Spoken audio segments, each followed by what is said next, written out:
It's great to have you, and it's great to see you again, and it's great to hear a new album, a new Sólstafir album, which is called Hin Helga Kvöl, if I'm pronouncing it right. Yeah, that's right. The Icelandic names are always very tricky. Well, if you're not Icelandic, they're a bit tricky, Yeah, yes. but the same is with Polish, I guess. And I think Trust me, I used to have a Polish girlfriend, so I know, yeah, if you're not Polish, Polish is very yeah, tricky. I heard you. You told me before that you were dating for some time Polish girl, and I think that the Polish community in Iceland is pretty big. So I guess that you occasionally hear Polish language as well too. Yeah, yeah, of course. Yeah, yeah. A lot of Okay, Polish people here. Yeah. let's move to the new album. The title, it means the holy suffering. Uh, what does it mean to you, the holy suffering? Uh, well, everything suffers in life. That's one form of suffering. But if it's, I overheard this in a conversation, this holy suffering. First of all, it sounds, of course, sounds very epic and Icelandic. Holy suffering is more maybe if you do something deliberately, consciously, in order for something greater good. If you figure you have to go through some suffering in order to get something greater in return. So it can be in forms of a lot of things, but it's also it's kind of religious thing, holy suffering. It's been in the spiritual world, so it's kind of a spiritual thing as well. Mhm. And how do you cope with suffering? Um, well, I do a lot of stuff for just suffering. Is depression and anxiety. Is that suffering? I guess it's a form of suffering. Uh, I do things to avoid suffering. I swim in the cold sea. Uh, I go into nature. I stay away from toxic people. I go to the gym to fix my back. I guess that's how I stay away from physical suffering. So there's a lot of different sufferings in life. I mean, animals suffer, nature suffers. Yeah. How does music and art help you? I mean, does it help you to write songs, to write about it? No, I mean, no, I mean, people have as if someone is feeling down or going through some valley of depression or whatever, people will say, "Oh, can't you use that for writing music?" I always say no, because every time I'm down or going through something difficult, I don't write anything. I'm just like in a coma. I have to be feeling good or or normal, just to let's just say at zero level. I'm not gonna say I'm writing music when I'm laughing. Let's just call it at zero. Then I can sort of yeah, writing music is best for me when I'm basically at zero level of when the curve is flat, not too happy, not too sad. I guess that's the best for creativity. It's interesting because a lot of Sólstafir music sound very sad and depressive. I wouldn't call it a happy music either. So does it mean that you need distance yourself to these Yeah, things to yeah. I write mean, about? I think it's more like being in the present now with the curve is flat. Then you can sort of the mind can go back in time to see how things were, what went wrong, how hard it was, what you did to overcome it. It's like when you're in the middle of the storm, you can't really see anything. But when the storm is over, you can sort of look at the damage. You can't really see the damage while the storm is happening. But afterwards, you can sort of, oh, okay, this is no good. I guess we have to go rebuild, or we're still making a damage report. Sometimes a lyric is just like a damage report. What happened? How bad is it? So it sounds that you have a pretty analytical mind, while your music is very emotional. So are you more analytical person or emotional person? I don't know. I don't know. I think someone else needs to tell me. I'm just a guy in a band that writes music and put my cowboy boots on and go touring. I don't know. Sometimes it's just too much to analyze all this stuff. Just, I just play guitar and like rock and roll, Mm-hmm. Okay. And you also describe the music on the new album with one word, alone. But does it also mean lonely, or not? No. So, I was asked if someone asked you, if you would describe the music on this album in one word, what it's going to be? I don't know. I mean, I guess if I would have thought the answer for 3 days, I would have said something else.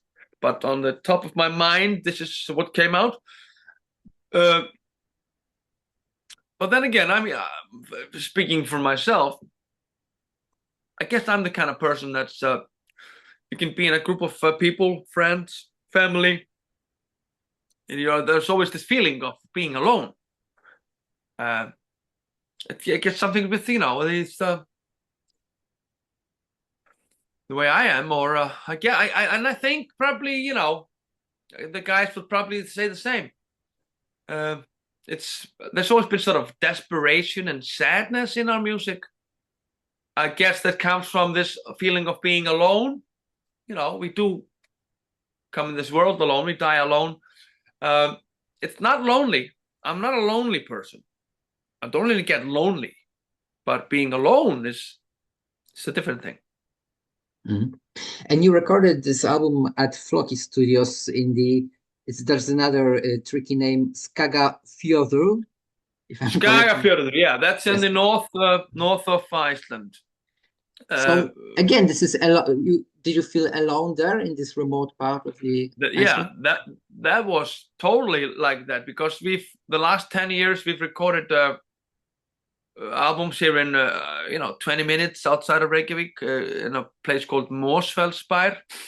It's the old Siguró studio in an old swimming pool. Ever since we did Svarte Sandar, we've been recording albums there. So this time around, we wanted something different, and also because with we have more kids now and more jobs and stuff, and so in order to a little bit get away from normal everyday reality or routine, we went away for like 8 days. And with every year you sort of,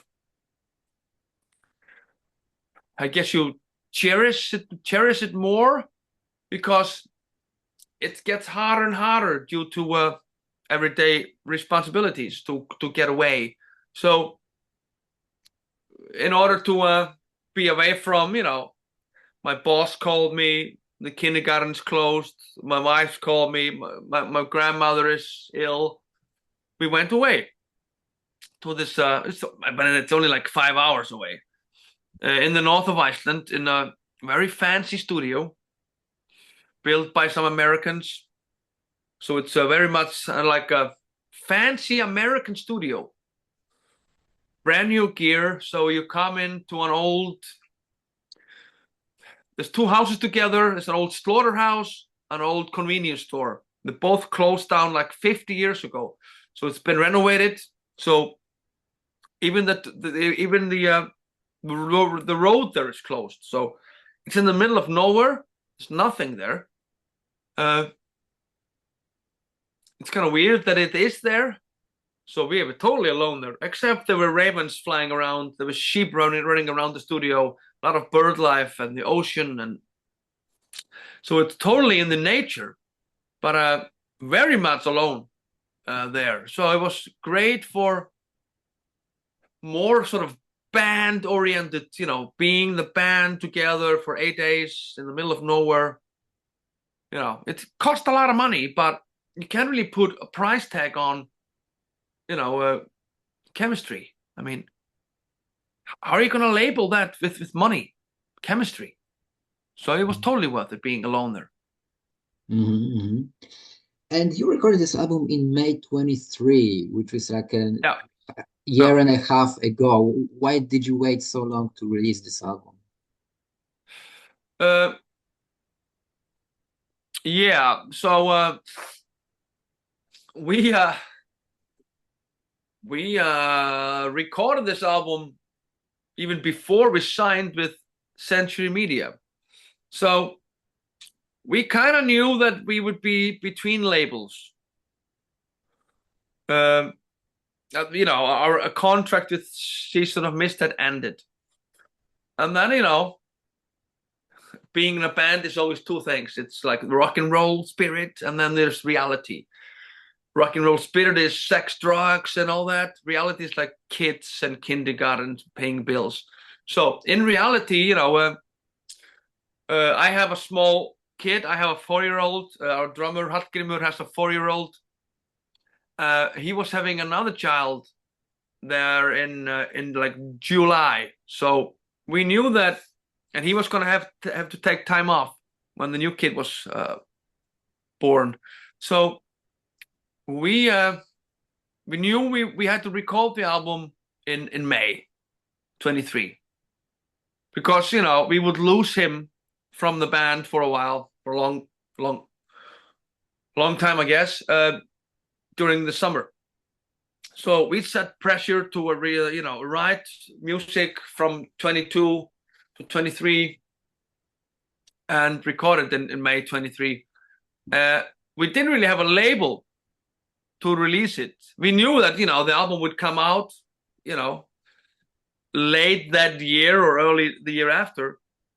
We were in no rush. We just wanted to record the album before Hallgrímur would sort of step aside.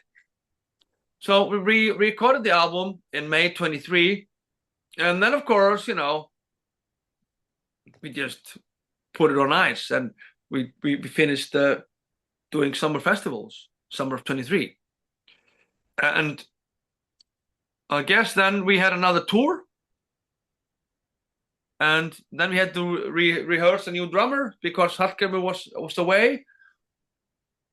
And then we sort of started, well, the album was recorded in May 23, but I didn't write all the lyrics, all the vocal lines. So end of 23, I was writing lyrics and vocal lines. So beginning of 24, we were mixing it. So, you know, it's just life, I guess. Mm-hmm. Yeah, okay. And the album, I know it sounds cliche, but it's very diverse, because, you know, all your albums very diverse, but I think this one in particular, you have on one side, you have the title track in which you are refreshing black metal. And I think that the word refreshing is very good here, because it sounds like this genre has a new lease of life on your album here. Yeah, I think, you know, first of all, people always look at the albums. Say this album, this album, this album. Oh, there's no metal here. There's no screaming here. There's only violence here. But we are more than a band that does album every 3-4 years. We tour, and, you know, the most we did was 200 gigs in a year. You don't do 200 gigs a year these days, but so we've always been touring. I mean, I think last year we did 12 weeks on the road and 15 festivals. So my point is, we've always been playing old stuff live as well. You know, we've played stuff from Masterpiece of Bitterness, and you know, we played a lot of stuff from Cult, and so yeah, we've always been playing heavy stuff live as well. My point is, so we've never kind of gone away from it, but we haven't really been writing it. So, and bands evolve with every year, because, you know, there's a life involved. You become a little bit different person with every year. And of course, a chemistry of a band evolves as well. So we are not really the same band in 23, 24 that we were in 2003, 4. I mean, it's not even the same lineup. Even if we were the same lineup, you're not really the same band because people change, life changes. So, and then again, we felt that we had to step away from the heavier stuff in order to sort of be pleased with it again. So writing it. So we wanted to write more soft stuff, try to go into a different direction, just try something new. So the heavy stuff wasn't really new anymore. So we went into a different direction because we're always trying to do something new, trying new things. And sometimes it's led us into weird stuff like writing fjara. I mean, we never saw that coming but it was always about, let's do something different. Let's try to make some, different kind of stuff that we like. And so it's always been about that. And then again, for instance, in 2019, we went on a tour, 10-year anniversary of the Kvöl album. So we played all the Kvöl album on this tour. So then we were just playing this more heavy stuff every day. So it was like, it's kind of very enjoyable to play this heavy stuff live because now we have all this soft stuff as well that we like playing, and mixing it with heavier stuff. It's kind of fun. And then this idea came up. If we would write, well, it didn't come up during a meeting. It came up. If we would write heavy stuff today, how would it sound? Would it sound exactly the same as we did in 1999 or 2004? Or it's just interesting. It became interesting to write it again because at a certain time it became very much more interesting to write soft stuff. Now we're like, we haven't been writing stuff like this for years. So now it's kind of challenging and interesting. So I was very curious to write this stuff again. Yeah, absolutely. And this is on the one hand. On the other hand, you have songs like For Us, which is very melodic with melodies like big 80s rock hits. And I also heard that one of your biggest inspirations is also ABBA. Yeah, I mean, I love ABBA. It's like one of the greatest music things ever to walk this planet. I'm not going to say there's ABBA influence in that one. But, there's Rolling Stones influence there. So, usually the most crazy ideas are the best ones. If it's, using a banjo or using a saxophone or using a choir or whatever. This time around, we thought this ending here sounds like Gimme Shelter by the Rolling Stones. So let's go all the way. Let's get a female backing vocalists. So, it's and we've always sort of embraced crazy ideas and fresh ideas, and let's mix it all together. Let's be as diverse as we possibly can. I mean, it's always been about taking a riff that sounds like Mayhem, mixing it with ABBA and Ennio Morricone all together. Yeah. How is that going to sound? Absolutely, and I think one of the great example of this diversity is the final song Kumul, which you have. It's like a 3-part suite when you have this jazz sax solo and the bass line, which sounds to me a lot of like Twin Peaks melody, and then you have this choir and so on. It's very, very crazy. How did you come up with this song? Well, part of the song was something that the guys would be jamming in between songs or during sound check. So it was a thing that I had on my phone. Usually when someone is playing something, I'm like, all right, stop, do it again. And I'll record it on my phone. So part of the song was written in a sound check or some live jam between songs during a tour. And then me and Saithor were, our guitar player, we were just in a writing session, and I don't know, man, this crazy idea comes up with, usually I'm, asking him to do ridiculous things, or, sing this or play this, and he's like, what the fuck? And all of a sudden I'm having him sing all this choir. Well, he told me, what are you fucking writing, Bohemian Rhapsody or something? So I'm like, yeah, maybe I am. So, but of course it doesn't sound anything like that. But yeah, it just happens. I mean, when you're, it's like you're, riding a sled down a hill in creativity. You don't know where the sled is gonna go or how fast it's gonna go, where you might end, or if you will fall off. It's just a lot of fun, and you're going straight down.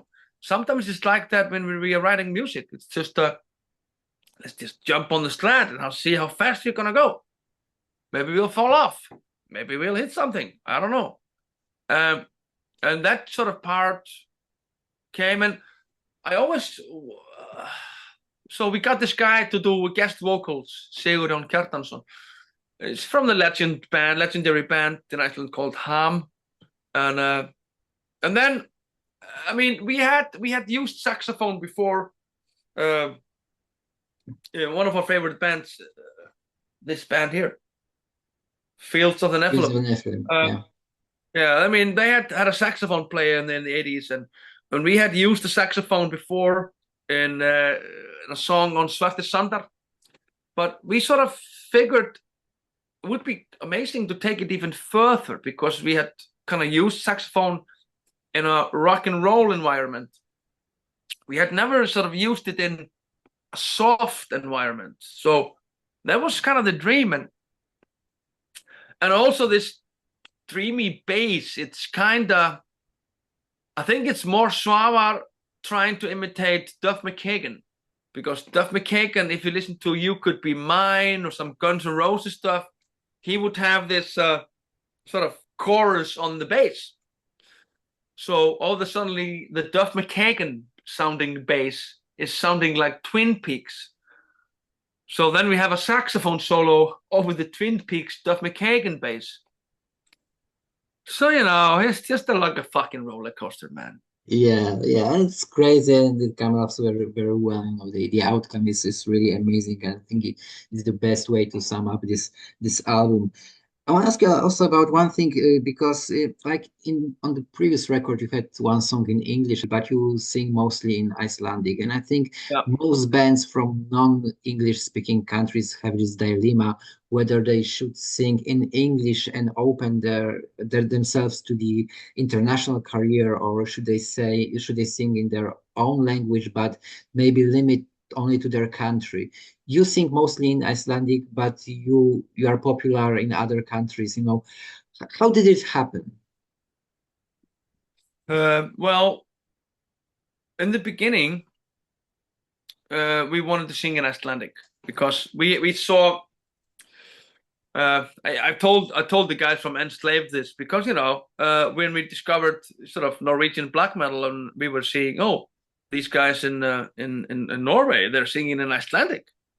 This guy is called Enslaved. So I guess if they can sing in Icelandic, we're gonna sing in Icelandic. So we started singing in Icelandic because of Enslaved. And then we did our demo tape was in Icelandic. Our first album is in Icelandic. Second album, and then around 2003-04, I don't know why, we just we had some English lyrics coming in. Trust me, it was not for commercial purposes. I mean, the first song on the album is 19 minutes long. So if you're gonna make it in the commercial world, do not have the opening song of your album 19 minutes, and do not have the last song 15 minutes. So that's not. And the second on the album after that, the first song is 10 minutes instrumental. So I don't know. Like I said, this was not done for commercial success. But we've always, it's been kind of schizo. Sometimes I feel we're more of a rock and roll band, and I like the English, you know. But then again, we go more epic or soft, and I really appreciate the Icelandic. And so on the Cold album, which we recorded in 2007, that's all in English. So we were just singing in English, and we were quite comfortable with it. We were not touring that much, and you know, so we were just singing in English, and we had recorded the title track in English in the studio. Then, you know, I asked the guys, oh, I want to try something that I wrote down here in Icelandic. And I was very shy. I was not cocky about it, you know, not confident at all, because, you know, you're in a metal band, you're screaming your ass off, and all of a sudden you're trying to sing some soft stuff. So I tried it, and I sang in Icelandic. And then, of course, the first thing I said, okay, no way, we're using the English stuff. This is not good. And then the guys, of course, said, no, we're using the Icelandic. This sounds way better. So I was outvoted. So this became the Cold song. It grew on with me. I think it's fine today. I was not confident enough about it. Later on, we would, you know, well, when I started singing more clean, more personal, more intimate, Icelandic somewhat sounded more correct, or sort of more right to do it in Icelandic. So next album became Svarta Sandar with Fjara. So that, you know, even more Icelandic fitted even more. So I guess we've just been Icelandic since. You know, we play some old songs live, and we have English, and you know. So it was quite natural. Yeah. It's all very natural. I mean, you know,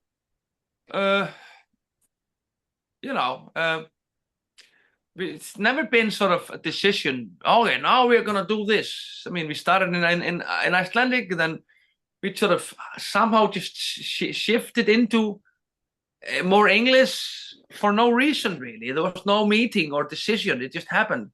And then it was a total accident that we went back into Icelandic. Very cool. What is the best and the worst thing about living in Iceland? Wow, what a good question. There's a lot of bad things about living in Iceland.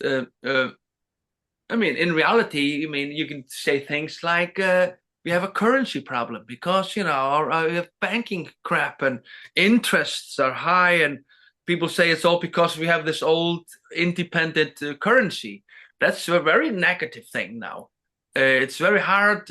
Real estate prices are fucked up. The rental market is totally bad. We've had a lot of corruption in politics lately. So there's a lot of bad things about living in Iceland.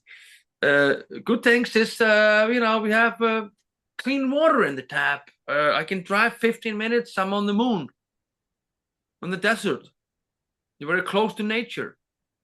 It's more bad for a band because if you go touring or play festival, everything you earn financially goes into an airplane ticket, an overweight luggage. When more bands can even buy a van, rent a van, or take a train, whatever. Take your mom's car or your own car to drive to a festival. You can, you know, so you're closer to mainland Europe if you're a band that wants to tour. So that's worse about being here. You know, but I'm not gonna move. I have lived in Norway, I've lived in Scotland, I lived in England, I've traveled all over the world many times. So I guess, you know, home is where your heart is, I guess. But, you know, there's a lot of bad things about living here, but also a lot of good things. Thank you very much for the interview, and, you know, have a great day, and, you know, good luck with the new album and the tour. You're touring with Oransi Pazuzu, which is also a great band. Great band, yeah. So I hope you will have fun on tour. Thank you, man. Thanks for the interview, Robert. Thank you. Bye. Bye-bye.